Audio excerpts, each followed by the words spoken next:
beautiful souls. This is Molly from mollyhamill.com, and today I want to teach you a technique that I rely on regularly to release negativity. It's July 2020, and we can all agree that there is a lot of stuff going on in the globe that's very triggering.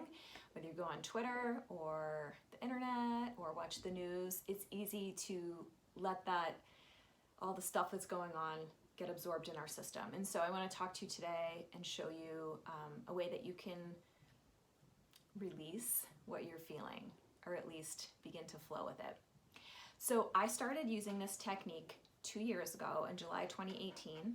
I was going through IVF, and July 20th I had my first and only shot at an embryo transfer.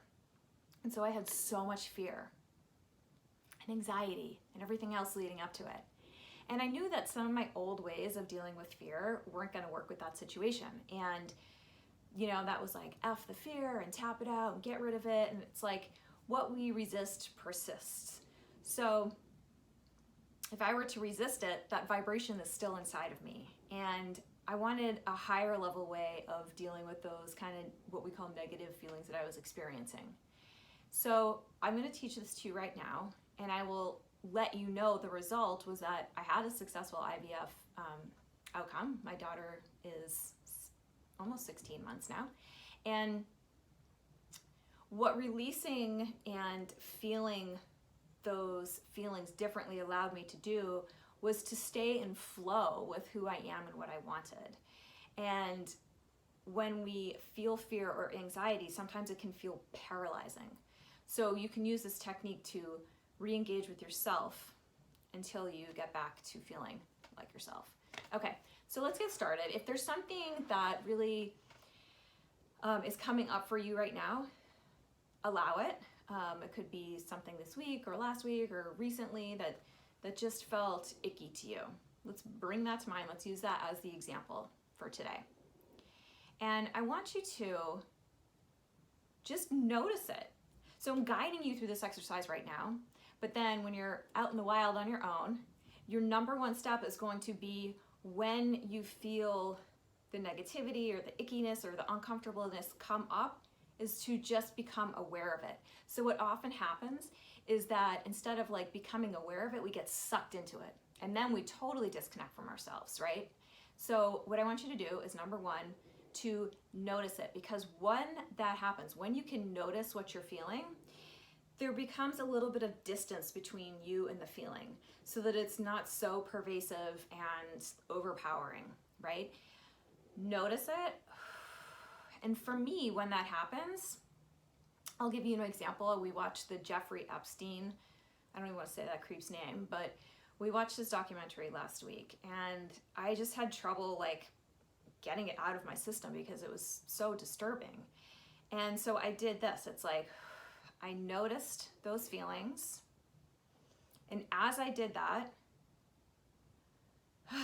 my breath started getting longer and deeper, and I felt less constriction inside of my system. So for me, it's like a feeling of constriction when that fear, anxiety comes up. So you don't even have to label it like I just did, but just notice how you feel. Notice the feeling. And notice how it feels when you begin to breathe through it and create a little bit of separation between you and your feeling by just observing it, okay? Notice what kind of release happens for you. So that's the first thing. And the second thing is not even having the intention to get rid of that, but just knowing that by doing that, by becoming aware of it, okay, by accessing your breath, you begin to allow your flow to return. So we can coexist. Like, we can still be in flow and have feelings come up. We don't have to have the feeling totally take us down and break us out of our flow, right? So that's what we want, is like, we want to return to our flow and noticing the emotions as they come up. So the fear, the anxiety, without getting sucked in. So it's pretty easy for me to do it now because I've been practicing it for a couple of years without resisting it. But it might take a little bit of practice for you. or it might come easy. So let me know how it goes. Just remember, number 1, notice the feeling. 2, breathe into it. And 3, just coexist with it. Because like I said, what that enables us to do is to stay connected to the truth of who we are, our desires, our goals, without getting completely hijacked by what we call a negative feeling, or a feeling that we'd rather not experience. Okay, so let me know how it goes for you. And I hope this helps you and serves you as you continue to navigate the craziness of what's going on in our world right now.